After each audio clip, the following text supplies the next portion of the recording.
Sitting at the crossroads of Europe and Asia, Turkey covers an area 3 times the size of the United Kingdom.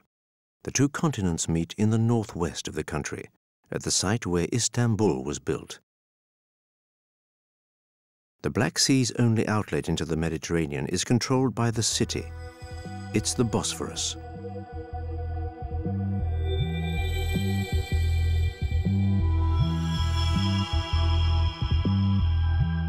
The city's strategic position is reinforced by the Golden Horn, an estuary used as a natural port. The city was the capital of the Eastern Roman Empire and named Constantinople by the emperor in 7 BC, having hitherto been known as Byzantium. When the Romans left, Byzantium became the center of an empire that survived until the mid-15th century, before ceding to the power of the Ottomans. Constantinople, though, never failed to fire the imagination, and in recent times, during the heyday of the Orient Express, the myth lived on. In the 1920s, the luxury train made the legend more accessible to Europeans. In 1923, with the accession to power of Mustafa Kemal, otherwise known as Ataturk, came the new republic, and Arabic characters were replaced by their Latin counterparts in written texts. The new capital was Ankara, and Constantinople took the name Istanbul after the name of the old city, Stambul. A Turkish version of the Quran was imposed along with Western dress. Istanbul is the most populous of Turkey's cities, with the urban area home to 16 million people. 500,000 more people arrive every year from inland Turkey. But the population increase is not without problems. The old center of the city is only a fraction of the size of London, so every available space is used.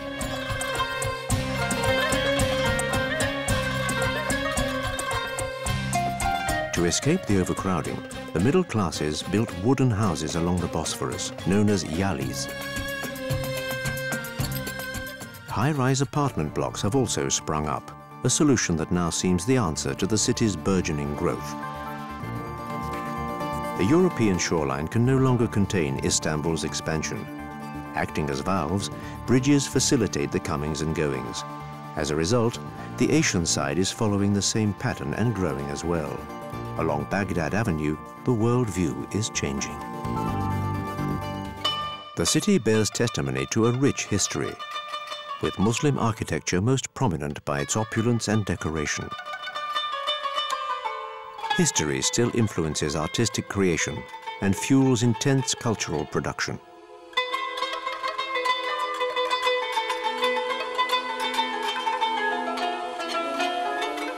Jinxes are powerless against the blue eye.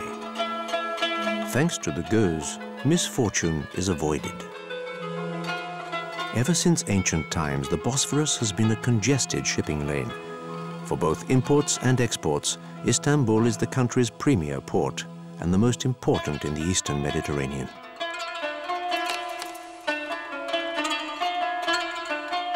While the success of the fishing industry is uncertain, the tourist industry enjoys an ongoing boom. The country's heritage has been restored, and pictures of historic monuments are seen all over the world. Old traditions die hard, with fresh cherry juice still sold on the street. Cherry juice. The Istanbul conurbation is 120 kilometers wide from east to west. And like the city of Rome, it is built on 7 hills. A landscape that complicates movement between neighborhoods.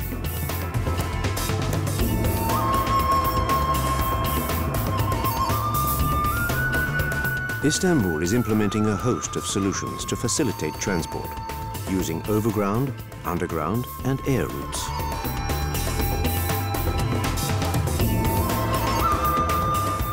Since 2000, Istanbul has had an efficient subway system, but it needs to be extended. Traffic problems are acute, and public transport does little to alleviate them. Collective taxis known as dolmuş set off once they are full. Traffic is equally busy across the Bosphorus, where the vapurs, or ferries, provide a shuttle service. Telecommunications unite the residents of a city that has grown too quickly. Here and there, the future has already begun, but elsewhere, the past lingers.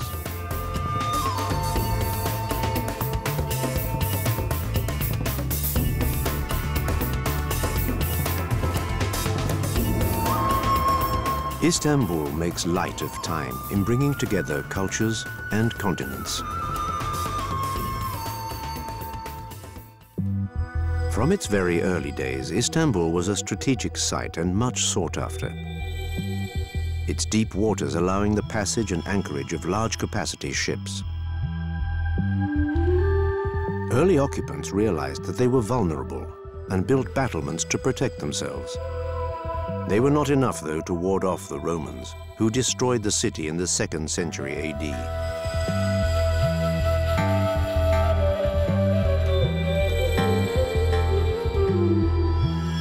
Four successive city walls were built. When the space became cramped behind one, another was built further from the center so that the town could expand. The last was erected in the 5th century. This was the one facing the Turks 1,000 years later when they seized the city from the Byzantines. The walls were restored several times before, during, and after the Ottoman period.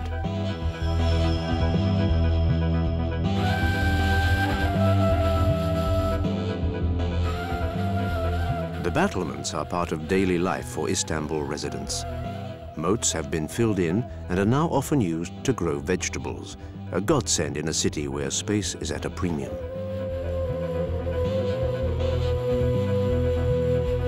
The fortifications resisted invaders better than they did urbanization. Some buildings used them as foundations. Others salvaged building materials for recycling.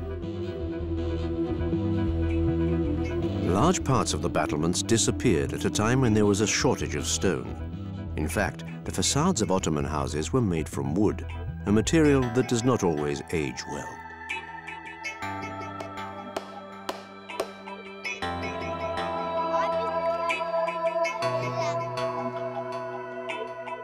In the shadow of the city wall, traditional Ottoman houses may be recognized by their corbelled construction, meaning the upper stories overhang the street, supported by corbels or consoles.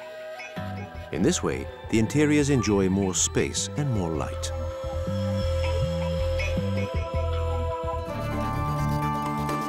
From Taksim Square radiate 4 large avenues. This is the heart of Beyoğlu, the nerve center of modern Istanbul. To stem the wave of vehicles, the city gives priority to pedestrians on Istiklal Street, with the exception of the 1930s tramway that runs right along its length. In the early days of the Ottoman Empire, the first European embassies were set up here.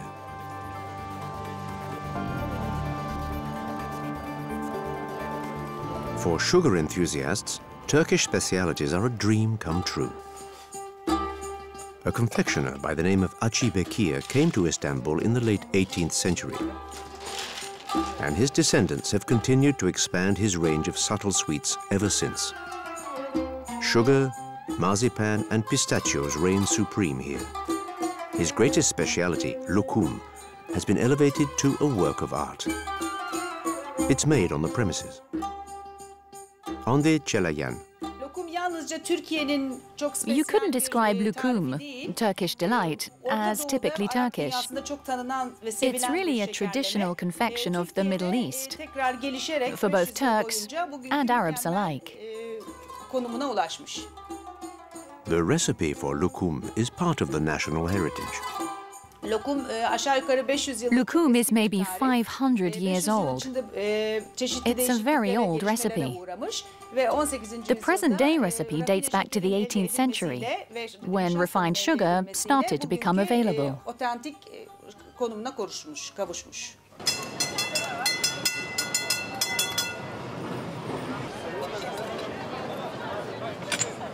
Γνώριζε καλά τον τρόπο να βρεθεί και πάλι στην κορυφή της Ελλάδας.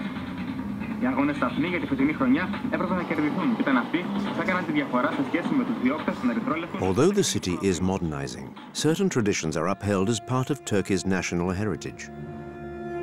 The Hamam, for example. The Turkish Bath is an ancient tradition, and many establishments are several hundred years old. Hammams were conceived by Muslim culture, which insists on rigorous bodily cleanliness, and were indispensable in the days before households had bathrooms.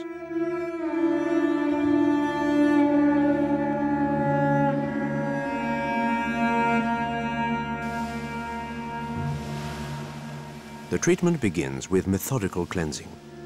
Hot water and a vigorous soaping leave the client inert.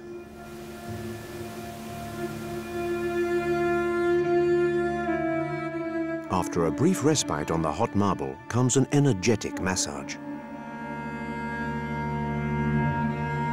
It's a very physical experience, as the masseur directs his strength into muscles, tendons, and joints.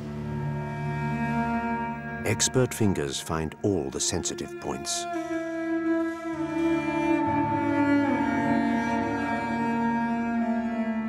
Another place of relaxation is the Kavehani, or Turkish coffee house, where the hookah take pride of place. It's an instrument widely used across North Africa and the Near East. And although its name may change from one country to another, the function is identical. Smokers inhale burning tobacco in the upper section through a long tube. Tobacco is burnt using glowing charcoal placed on aluminium paper. The smoke is then filtered through water to absorb tobacco residue. Such places are frequented primarily by men, although times are changing. Smoking hookahs is a shared activity, one that strengthens social bonds. Smoking may be accompanied by a hot drink. Coffee, much appreciated during Ottoman times, now has a rival in tea, often flavored with apple.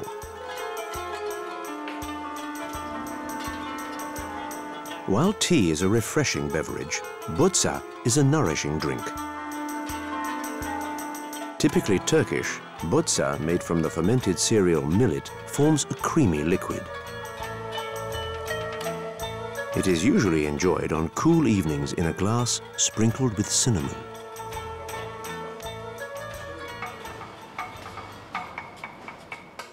As for böreks, pastries filled with vegetables and cheese, the most spectacular part is the cutting up.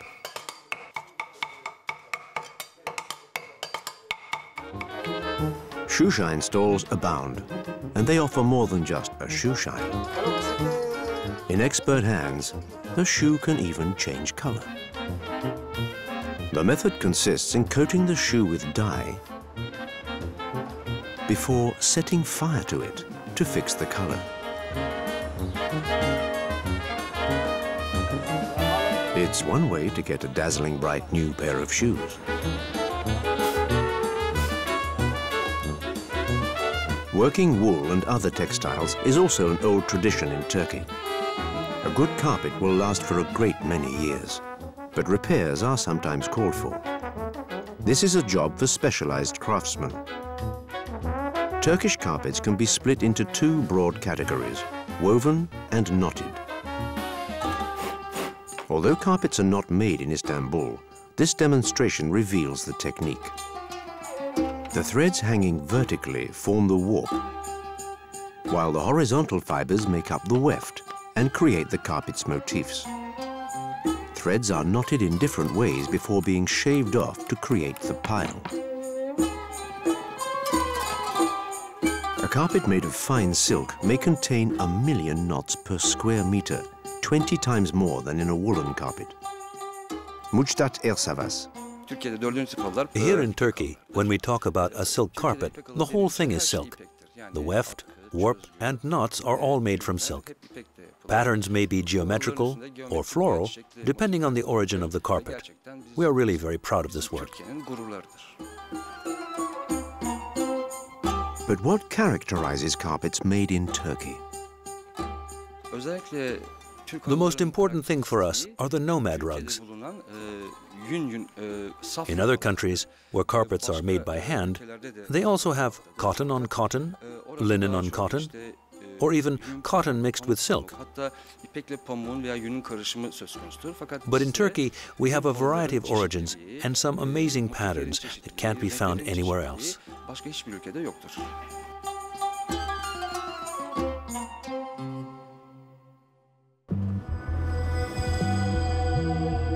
Sooner or later, a journey around Istanbul entails taking a bridge. Galata Bridge straddles the Golden Horn at the entrance to the Sea of Marmara.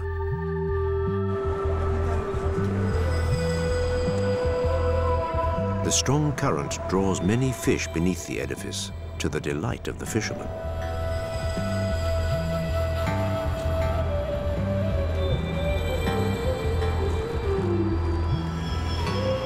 Between producer and consumer, there lies only a single story. On the lower level of the bridge, restaurants serve up fresh fish. Deliveries continue throughout the day.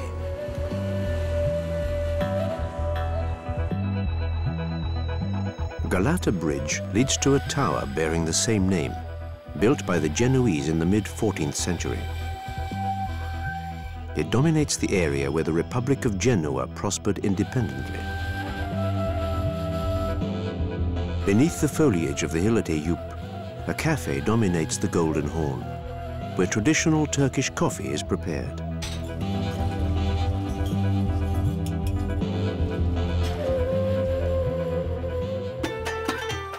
In Muslim countries, Friday is the weekly day of rest. Turkey, though, is the exception, and Sunday is the day off. It's the day on which parks and public gardens are invaded by the city's residents seeking relaxation.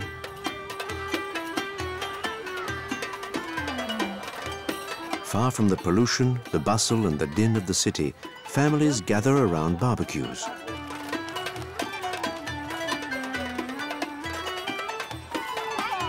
Many young women respect the Islam dress code, although they apply it a little less rigorously than their elders. At the end of the meal, hot water for tea is boiled in a portable kettle.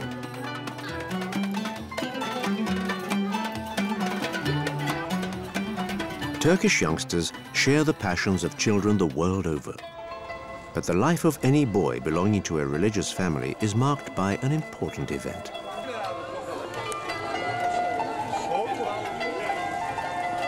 The rite of passage into adulthood involves circumcision, for which traditional robes are worn.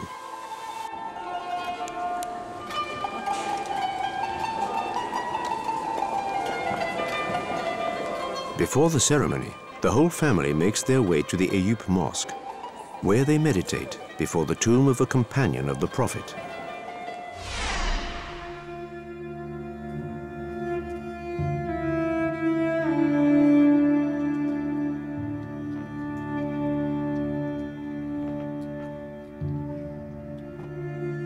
Meditation is also practiced in this monastery of whirling dervishes. These monks belong to a Muslim brotherhood founded in the 13th century. Their camel hair caps symbolize a tombstone. They perform a dance with mysterious origins.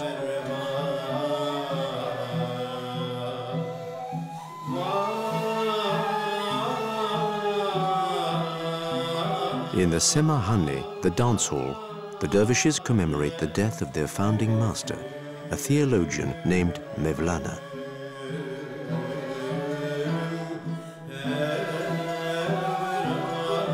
They dress in white, the color of mourning for Muslims. Tracing a circular trajectory, the dervishes spin around tirelessly. As they twirl on their left foot, they have a very specific objective in mind. Nail Kesova is the master of the dervishes. He tries to tell the spiritual levels of mankind. And this ceremony, like everything from atoms up to galaxies, everything is turning. And we believe that they are praying to God. They are And among the saints, some of them said that when they are turning, they say, Allah, Allah, God, God. They are repeating God's name.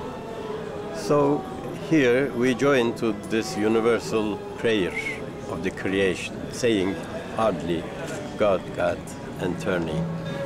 The dervish thus attains ecstasy and becomes at one with God. The right hand, raised towards the heavens, picks up divine grace, which is then passed into the ground via the left hand.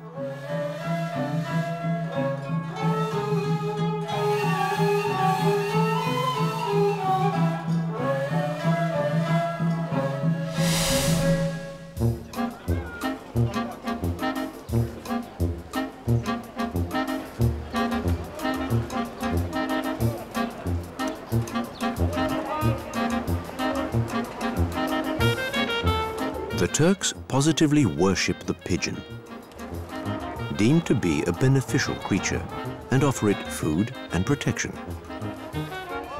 The bird attracts a great deal of attention because it has been of valuable use in the past. During the Crusades, it was a messenger, reporting on the movements of Christian troops.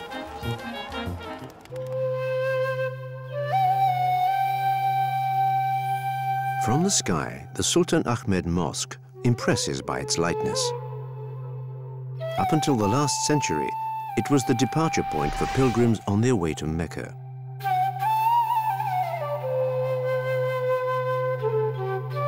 The domes cascade down to the courtyard at the entrance. The construction is both solid and elegant. The mosque was built in the early 17th century and quickly became a benchmark for Muslim architecture. Light seeps into the structure through its many windows, originally fitted with stained glass. Some colors have faded with time, but the mosque's luminosity remains unreal.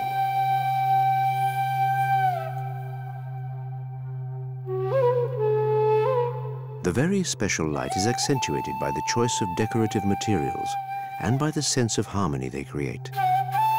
The restored stained glass, the calligraphy, and in particular the earthenware floor covering. The dominant colors of green and blue in the motifs have earned the edifice the nickname the Blue Mosque.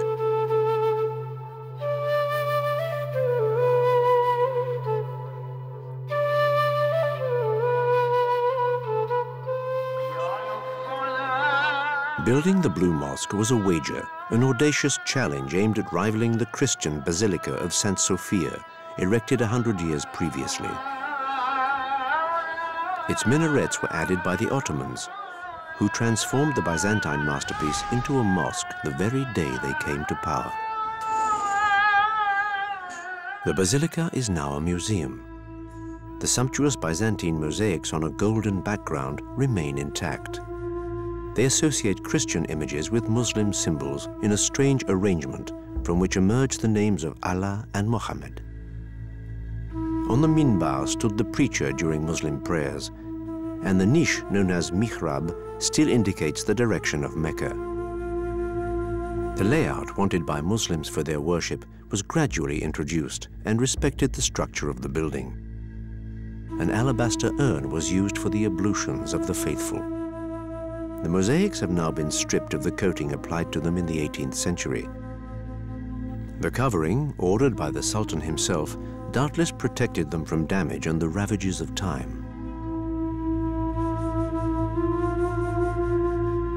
Beside the basilica, a vast underground chamber acted as a water tank during the Byzantine era. The vault is supported by an amazing forest of columns removed from ancient temples.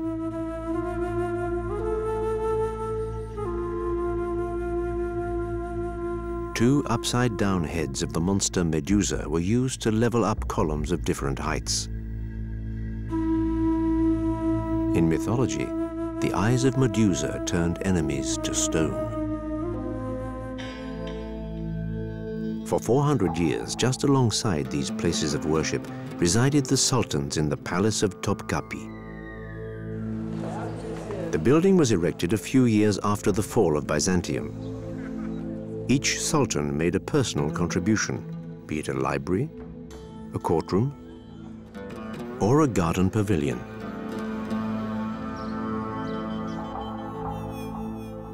The fabulous objects embellished with precious stones and the vast kitchens give some idea of the lavish lifestyle led in the court of the Sultan.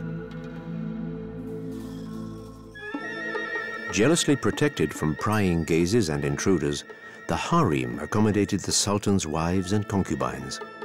The women were watched over by eunuchs. Around the favorite's court were distributed the bedrooms of the legitimate wives. Islam allows a man to take 4 wives, as long as he ensures their upkeep. The Sultan was allowed 7, not counting concubines. However, private living areas were not safe from conspiracies. The Sultan's personal bathroom was protected by bars, because several rulers were murdered in their bath. The women of the harem were not always submissive. For example, in the chamber of the Sultan Murad III, who reigned in the 16th century, they imposed their own rules and influenced the decisions of the court. Topkapi was abandoned by the Sultans for the palace of Dolmabahce in the mid-19th century. The building was inspired by the residences of the European monarchs of the day. Ottoman architecture had lost its soul. It was the beginning of the empire's swan song. Give or take a few details, this could be a neo-Baroque edifice in Austria, England, or France.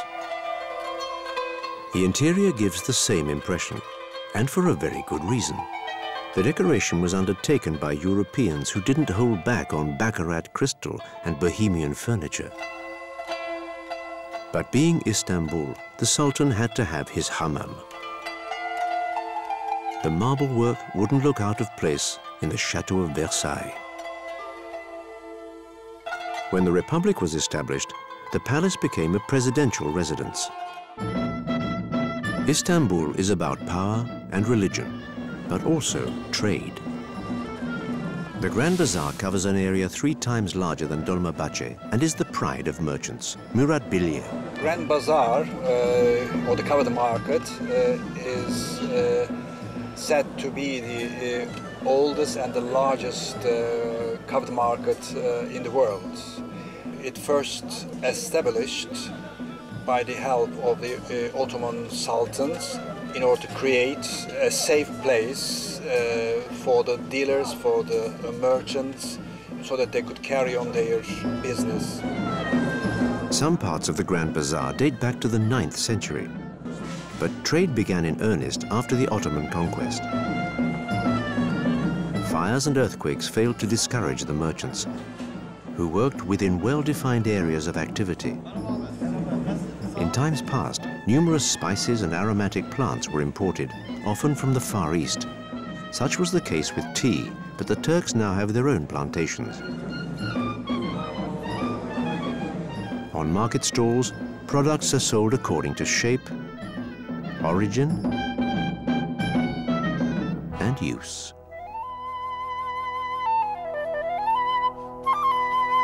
Sitting on the cusp of West and East, the city of Istanbul has allowed synthesis. The rarest essences and most subtle perfumes swirl through the aisles of the Grand Bazaar. The aroma of coffee has been floating through the air since the 16th century. It was the drink of choice during the Ottoman era.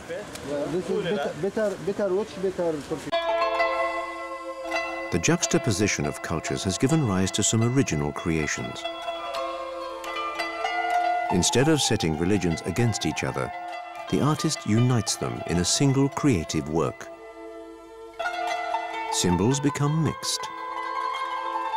The religions are manifold, but there is only one faith.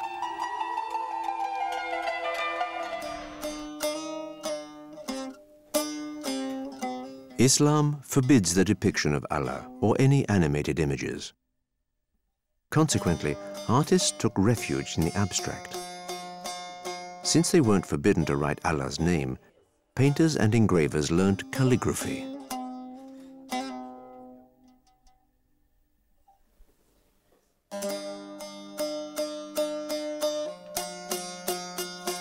Senay Bostanchi uses the illumination technique to decorate her work. Here, I'm just applying some gold. Afterwards, I'll use this instrument to make the gold shine. Then, with a fine brush and what's known as soot ink, contours will be made before applying the base paint. That's how we add the finishing touches to this work. Floral motifs abound in the decorative arts. One flower owes its name to a Turkish word and its resemblance to a turban, the tulip.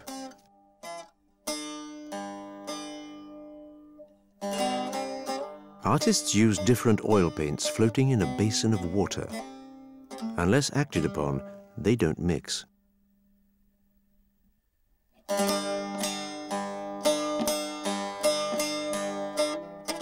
Once the composition is finished, it is quickly reproduced on a piece of paper. Marbled paper dates back to the 15th century in Turkey.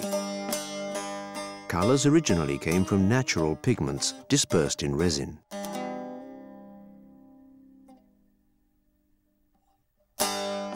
In the 18th century, tulips proliferated throughout gardens and every form of Ottoman art. At the time, they were unheard of in Europe.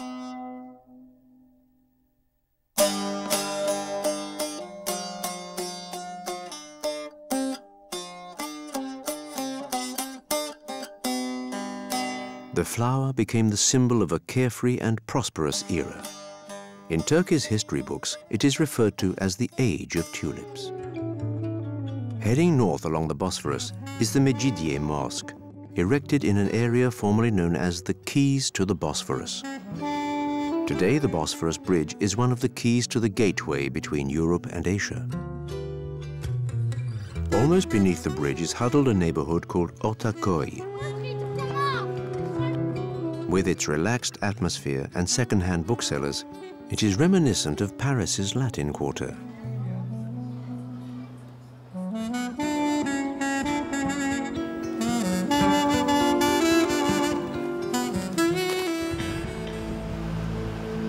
The other suspension bridge, Conqueror's Bridge, straddles the Bosphorus at its narrowest point. The banks of the Bosphorus are protected from chaotic urbanization by very tight laws. Heights of buildings and their distance from the water are strictly controlled. But it's an almost impossible task in a land where the tradition of gecekondu, building without planning permission, is a veritable art form.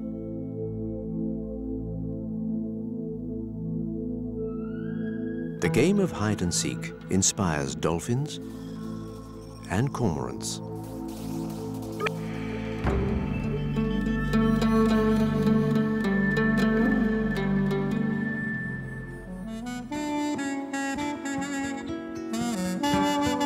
With direct access to the water, the celebrated yalis, traditional wooden houses, have become much sought after and prohibitively expensive. Needless to say, authentic yalis of the Ottoman era are few and far between. But replica constructions bear comparison.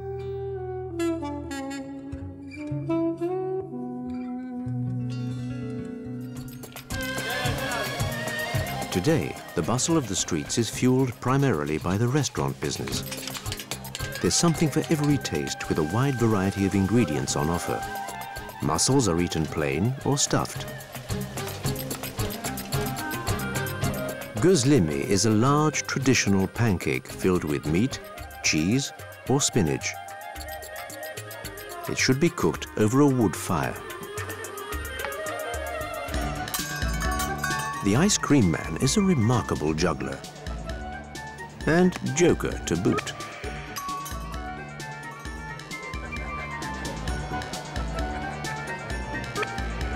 Here, an ice cream must be earned.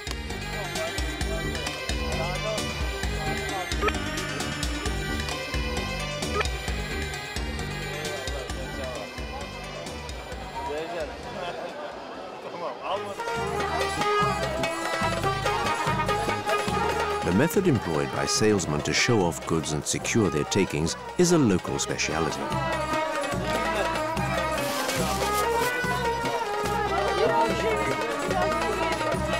In Istanbul, vine leaves blanched in boiling water are stuffed with rice. And removing the leaves of an artichoke takes but a few seconds. Istanbul changes with the seasons. In May, there's great excitement in the gypsy district of Topkapi. This is Hidriles, the spring festival.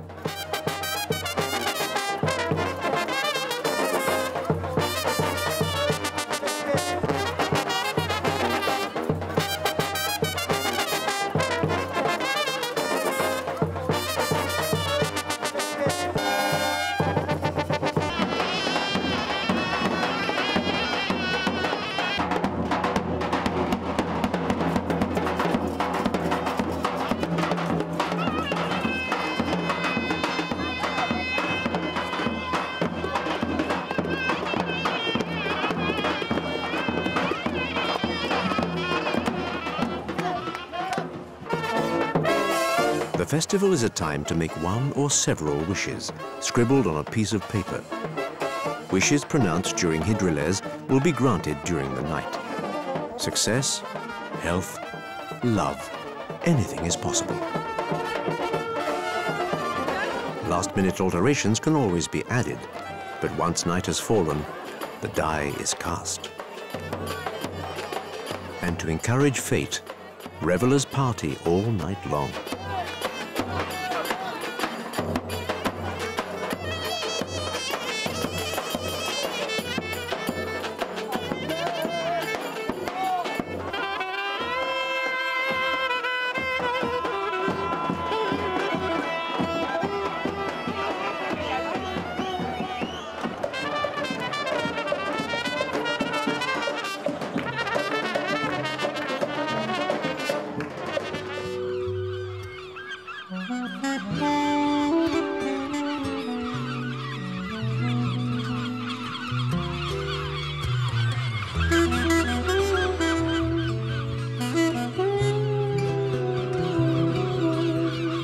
Half an hour away by boat across the Sea of Marmara lie Prince's Islands, an archipelago of 9 islands.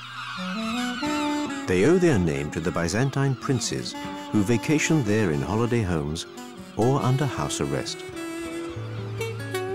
Büyükada is the largest of the islands. The ferry disgorges its passengers into another world. Cars are prohibited here. And the only way to get around is by bike or horse-drawn carriage. Carriages of every kind travel up and down streets decorated in the 19th century style.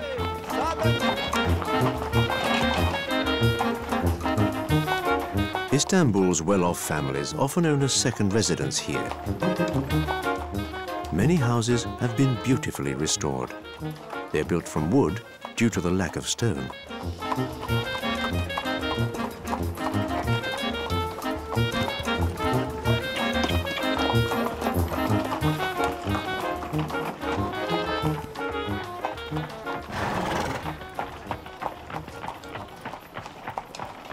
Amid the pine trees, it takes a great effort of imagination to remind oneself that the big city is barely 20 kilometers away. The herd cools off in the undergrowth. Since ancient times, shepherds' lives have changed little.